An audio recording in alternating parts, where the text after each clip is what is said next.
Glycolysis. আচ্ছা ওকে, তাহলে এখানে গ্লুকোজকে দেখো, গ্লুকোজ অ্যাকচুয়ালি সে নিজে আনরিঅ্যাক্টিভ, এই জন্য গ্লুকোজকে আগে রিঅ্যাক্টিভ করা হয়, গ্লুকোজকে এনার্জি দেওয়া, গ্লুকোজকে এনার্জি দেওয়া হয় এন্ড এইভাবে করে গ্লুকোজকে রিঅ্যাক্টিভ করা হয়। তা গ্লুকোজ এতটাই আনরিঅ্যাক্টিভ যে ওকে একবার এনার্জি দিলে আসলে হয় না, দুইবার ওকে এনার্জি দিতে হয়। কয়বার বলো? দুইবার ওকে দুইবার দিতে হয়। তাই এখানে এই দেখো প্রথমবার, আচ্ছা এনার্জি যেখানেই লাগবে, যেখানে আমাদের এনার্জি লাগবে সেখানে আমরা কাকে টান দিয়ে নিয়ে আসি বলো? এটিপি কে টান দিয়ে নিয়ে আসি, এটিপি কে আমরা টান দিয়ে নিয়ে আসি। এই যে এটিপি ব্রেকডাউন হয়ে ফর্ম করবে এডিপি এন্ড সেখানে এনার্জি রিলিজ হবে। তারপর এরকম হবে দুইবার, গ্লুকোজকে দুইবার অ্যাক্টিভেট করা হয়। দুইবার অ্যাক্টিভেট করা হলে সেই গ্লুকোজটা হয়ে যাবে ফ্রুক্টোজ। ফ্রুক্টোজ 1,6-বিসফসফেট।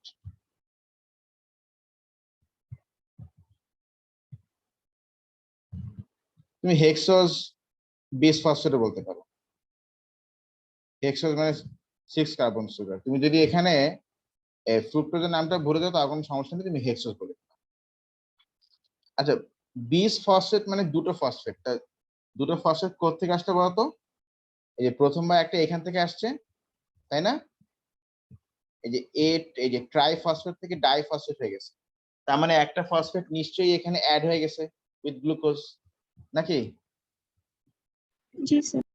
হ্যাঁ, তো এরকম হয়েছে দুইবার পরপর, এই জন্য এখানে বিসফসফেট। আচ্ছা এটাও কিন্তু 6 কার্বন সুগার।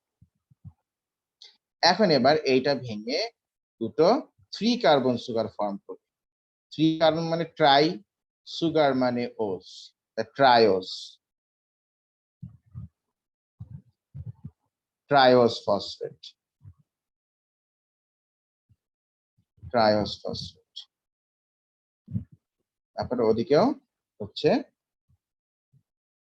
Triose phosphate.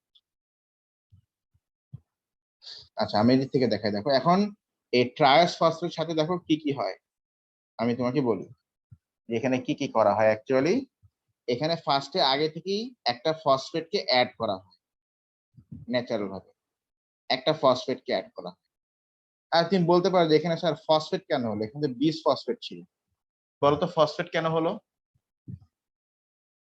কারণ বিস ফসফেট মানে দুইটা ফসফেট, তো তো একটা করে ফসফেট মানে এই এক এক দিকে চলে গেছে, তাই না?